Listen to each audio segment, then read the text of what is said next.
Hi everyone, Jess here, and today I'm joined by Steve Huey, who will be moderating some of our loyalty sessions at Aviation Festival Asia. Thank you so much for joining me today, Steve. My pleasure. So before we jump into discussing your sessions at the event, can you highlight some of the emerging loyalty trends that you've noticed have really been dominating discussion recently? Yeah, a lot of it's about digital transformation, about having digital apps and using obviously the recent trends of AI and machine learning to create personalization, but also not just about personalization, it's about individual loyalty, creating options for people to choose. So in some of our discussions, we're going to cover how some airlines allow you to choose from maybe choose 2 out of 5 options for your loyalty status. So therefore, you can pick and choose what is it that you like about it, rather than just being gifted, well, just because you've reached this level, here's everything you want. Well, maybe you might not want all of them. Fantastic, that's really interesting. And when you say AI, how are we seeing that feed into loyalty at the moment? Yeah, like airlines have a lot of information, but what also we're going to be discussing is that airlines need to make sure that the data is of good quality.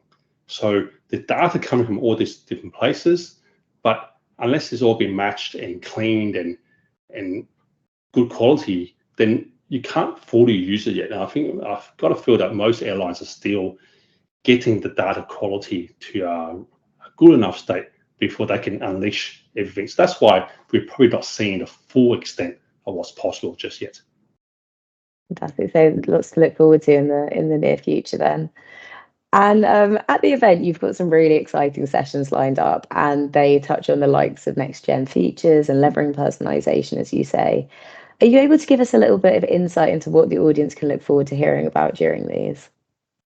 Yeah, there's been a lot of focus on the loyalty programs and what they do today, and also because obviously after COVID, there's a lot of infrequent passengers now. There's going to be discussion on how supermarket, retail, and also restaurant loyalty, some of the concepts that we can roll into airline loyalty, things like more like micro discounts, instant discounts to be rolled out. So we're getting learnings from all different areas. And plus, in terms of the airline loyalty, we're seeing some programs offer a trickle down of benefits. So before you reach, say, gold status, you might get a taste of what some of the benefits of gold status.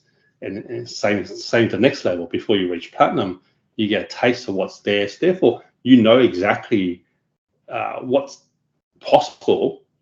So therefore, you can make the chase for. So I think in that regard, we're actually covering a lot of different areas. We haven't talked about paid membership programs. So we've always known that there's the loyalty program, which is unpaid, which you have to earn benefits.